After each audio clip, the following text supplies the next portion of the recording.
Can you imagine a son refusing to go see his dying mother? And then, after she passes away, he does not even go to his own mother's funeral. Can you imagine that? Well, that's exactly what my ex-husband, Vincent, did. His empty seat in the front row of the church during her funeral broke the hearts of all of the family members. When he committed this unthinkable thing, it was the last straw for me. I had purposed in my heart that I was completely through with him forever. But God had a completely different plan, one that I never saw coming. Hi, this is Life After Trauma with Dr. Jan, and this is my story, a true story. Today, I want to share with you episode 21, and it's entitled Committing the Unthinkable, but God Had a Plan. But before we start, I want to ask you to subscribe and like my channel. I want you to hit that subscription button, and I want you to help me make this channel grow. It's for those who are embedded in domestic abuse, whether it's the physical violence or the emotional verbal abuse or the psychological mind game called gaslighting by those narcissistic spouses. Would you like and subscribe and help me make this channel grow? We want to thank you for subscribing and joining and liking this channel, Life After Trauma with Dr. Jan. Thank you. Let's begin. I lived almost 20 years with Vincent. I just called him husband number one. And he would go into these violent moods. They were unpredictable. I never knew exactly when he would go into one of these moods, but he would become so violent until I was petrified of him.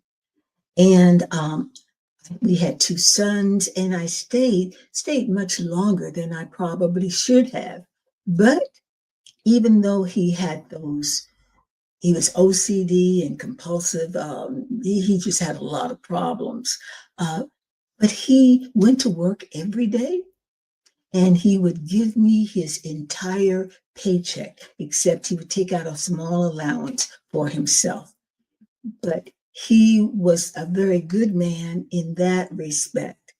But when he would attack me, my sons were growing up, and they were getting to the point where they said, Mom, I know you want to stay because you don't want us living in a broken home. But Mom, what you don't understand is we don't have a home. This is not a house. This is not a home. It's a house, and it's a mess.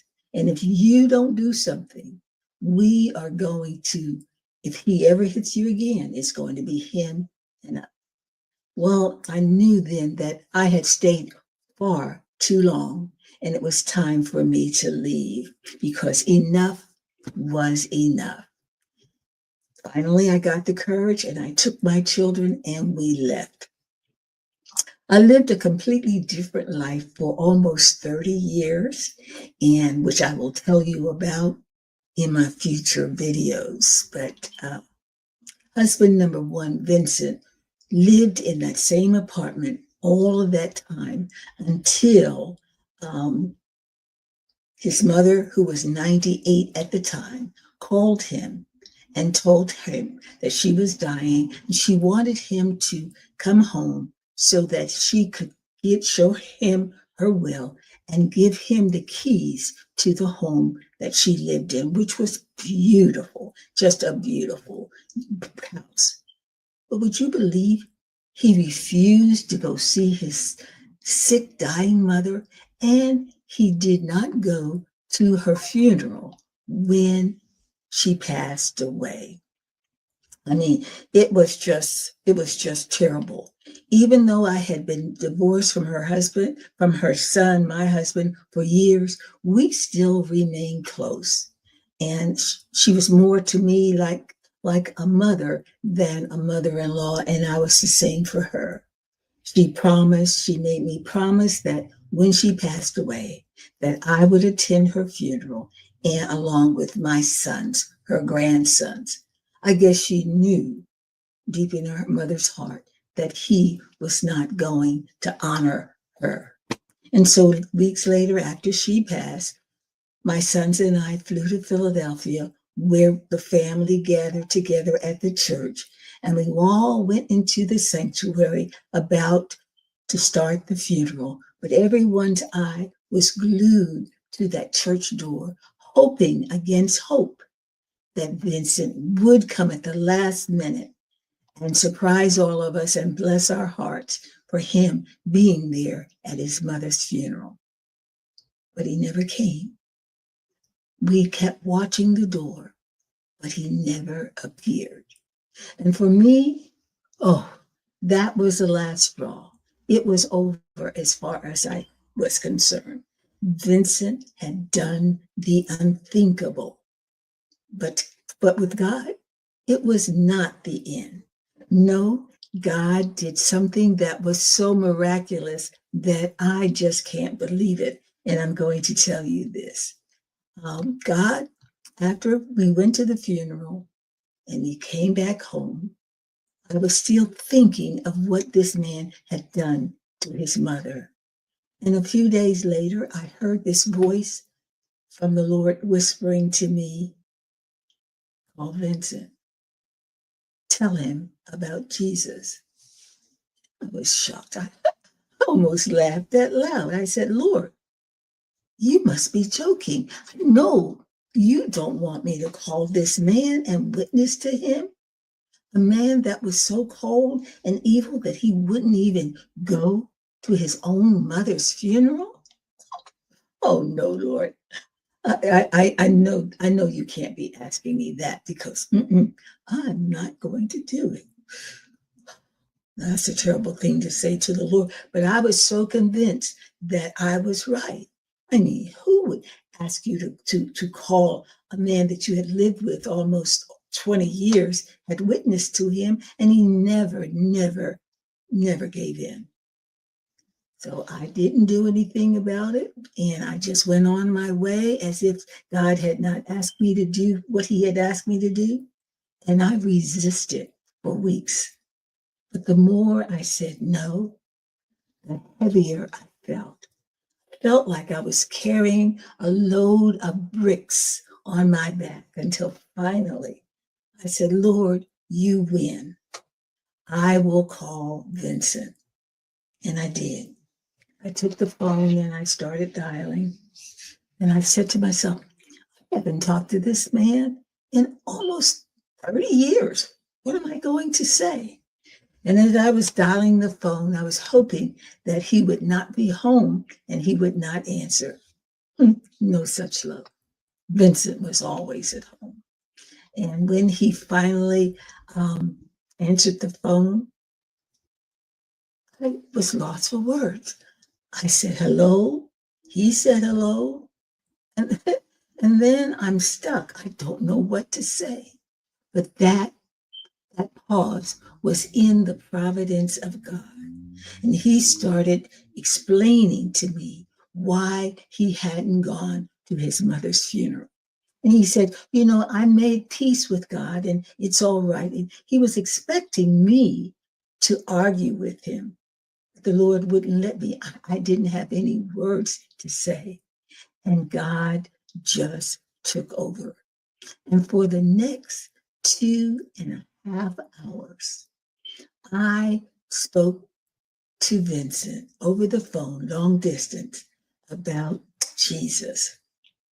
And when the 2.5 hours were over, and I had said all that I knew to say about the Lord. Finally, I asked Vincent, would you like to invite Jesus into your life? And I just knew he was going to reject it.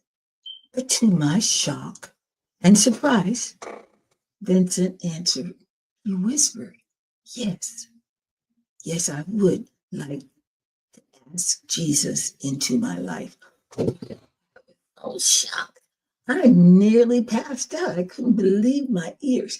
And right then and there, over the phone, I prayed the prayer of salvation and invited Vincent to repeat after me the words, the prayer that I was going to pray. And he did. He repeated the prayer of salvation. And after we finished, we said, Amen. I told Vincent, I said, you are now saved. If you said that prayer if you said it and you said it in truth and honest, then you are saved. And when you pass away, you will go to heaven. At that moment, Vincent broke out crying and he began to sob. And then I was the one that was shocked. He said, oh my God. He says, I feel so light. I feel like I'm floating to the ceiling. He says, I need something to pull me down. And then he started laughing. He started laughing and he started crying at the same time. And then he said, would you forgive me? Would you forgive me for all the things I did to you all of those years? And then I started crying. I said, Vincent, I have forgiven you years ago. And then he started crying and he started laughing. And then I started crying and laughing. And we both laughed together. And then he said, I feel like a different person. And I explained to him that he was a different person. And I asked him, do you have a Bible? And he said, no. And I said, tomorrow I will send you a Bible. And we hung up. The next day I went to the post office, sent him that Bible. And when he received it, he called me back and he said, this book, this Bible, I don't know what to do with it. And he said, would you teach me? And I said, yes. And for the next 10 years, Vincent and I studied the Bible over the phone. Here's a man that I had divorced over 30 years ago, and now God has us connected through this strange circumstance. And we studied the Bible from Genesis to Exodus to Revelation for 5 years. It took us that long. And then the next 5 years, Vincent taught me from Genesis to Revelation. It was amazing. Vincent had memorized over 250 verses. I still haven't done that. Vincent became a brand new man. He started rebuilding his relationships with his sons and with his 2 granddaughters. And neighbors who had once avoided him now saw him as a transformed witness for Christ. Just recently, he passed away, and his sons and I flew across the country to bury him. But this time, we weren't burying a bitter, angry man. No, we buried a redeemed child of God. Wow, it's amazing. You know, Vincent's story has taught me something unforgettable. It lets you know that no one is beyond God's reach. And forgiveness is so powerful. Because I had forgiven Vincent, it opened the door for God to do a miracle. And that's just what happened with Vincent. And God taught me, no matter how impossible a thing may be for you and me, it's always possible with God. Because if God can transform Vincent, he can transform anyone. So if you've ever been hurt by someone like I was, if you think that God can't reach that person, that they're too far gone, remember Vincent. His story is proof that God, the Lord Jesus, can change everything and anything. Well, if my story has touched your heart, don't leave without clicking like, subscribe, and share this channel. Subscribe and join me every week here on Life After Trauma with Dr. Jan. And if you are suffering with domestic abuse and you are ready to go deeper, I want you to visit my website, which is www.jnvministries.org. Get on my online curriculum. It's called 7 Power Keys: How to Heal and Recover from the Trauma and Drama of Domestic Abuse. You've survived long enough. Now it's time for you to heal, because healing is possible and hope is real. Also, on my website, www.jnbministries.org, you will find my book. It is my memoir. It is an ebook, and it's entitled Testimony of a Kept Woman: From Misery to Ministry Instead of the State Penitentiary. It's an easy to read book, but a powerful ebook on how God turned my pain into purpose. Visit my website, www.jnvministries.org, to get your copy. Now, don't forget to like, subscribe, and share this channel. Together, we can break the silence and step into healing. Until the next time, this is Life After Trauma with Dr. Jan. Healing is possible.